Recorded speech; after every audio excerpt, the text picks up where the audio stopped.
Assalamu alaikum wa rahmatullahi wa barakatuhu. Allah Teala Kur'an'da ayta, şundan da Allah Teala aldığında 12 ay var. Hem şu 12 ay arasında 4 ay izgi hem meşhur bulgan haram aylar. Yani günahlardan, hatalardan tıyılırga, ımtılırga tiyiş bulgan. Hem iyiliklerini köbeytirge tiyiş bulgan aylar dip haber etile. Şuşa aylarda Allah Teala ayta, öz-özleringizge zulüm kılmağız, Allah'ını boşqa uzdırıp. Ol aylar big zor fırsat, big zor Allah Teala'nın bülegi. Hem nihayet biz sizin bilen şuşa 4 aylarının birisine, ol dayında Racab ayına, Allah Teala'nın ayına iyi bulduk. Allah Teala huzurunda şuşu ayını izgilikler, iyilikler bile mul kılırga nasip eylesin. Hadislerin birisinde haber itile. Günlerden bir günü bir sahabe Peygamberimiz Aleyhissalatu vesselam'a soru bire. Ya Resulullah, Allah Teala'ga nindi izgi ameller bilen isteme izgi ameller bilen yakınayı alırmın miken deyip soru bire. Peygamberimiz Aleyhissalatu vesselam onlarga nafile hem sünnet urazalar turunda hem nafile amel ibadetler turunda haber ite. Şunu işitip bu sahabe her tüngi namazlar bilen mul kıla hem her günün urazada uzdıra başlay.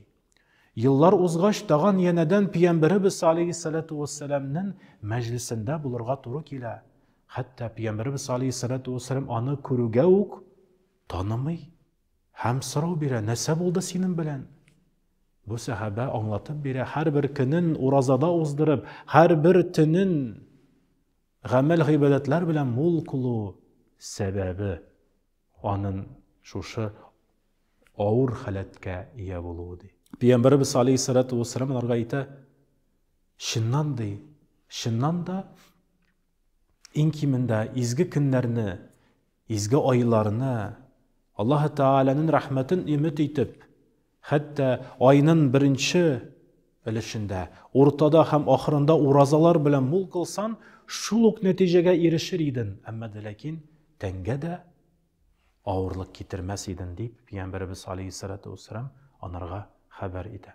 Peygamberimiz Aleyhissalatu vesselam zirat aşağı uzganda sahabeler bilen bir ara tuktap bik nık yılı başlay. Öksüp yılı başlay. Sahabeler nesep oldu, ne buldu ya Resulullah? Ey Allah-u Teala'nın ilişkisi, nişlep bir şılasın, nişlep yılısın deyip. Sıra birgeç. Peygamberimiz Aleyhissalatu vesselam eyta, işitem di. İşitem şu kabirlerde, kabir gazabın bik nık alalar ikenligin işitem. Müslümanlar, müminler gazaplanalar ikenligin işitem deyip eyta. Ya leyte Peygamberimiz Aleyhissalatu vesselam eyta. Eğer de şuşu müminler, Müslümanlar şuşu izgi ayların hem şuşu Racab ayın biraz gene bulsa da urazalar tutup, biraz gene bulsa da izgilikler, iyilikler bilen mul kılsalar, şuluk halde aşı hasretleri, gazapları bulmasıydı deyip haber ite. Şundan da hürmetli cemaat şuşu fırsat bilen faydalanık. Racab ayın Allah Teala'nın ayın, izgilikler, iyilikler bilen mul kılık. Peygamberimiz Aleyhissalatu vesselam hadislerin birisinde ite, şundan da Racab ayı ol oturtu ayı. Arlıklarını oturtu ayı. Şaban ayı ol şuşu arlıklarga su sibu ayı.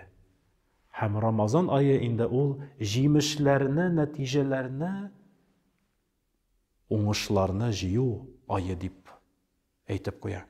Şuşu Racab ayında köbürek izgilik ırlıklarını oturtsak idi. Tutkan urazalarının ırlıkların, bergen sadakalarımızın, okugan Kur'an ayetlerimizin, yatlagan Kur'an ayetlerimizin, konaklarını konak itu ırlıkların, hem başka bik küp ırlıklarını oturtup, Ең соңында аларның җимешләрен татыганда, Рамазан айында шушы җимешләрне күреп, изге айларда эшләгән изгелекләрнең нәтиҗәләрен күреп, сөенергә, куанырга, шатланырга һәрберебезгә дә насыйп ва ясар әйләсә иде. Ассаламу алейкум ва рахматуллаһи ва баракатуһ.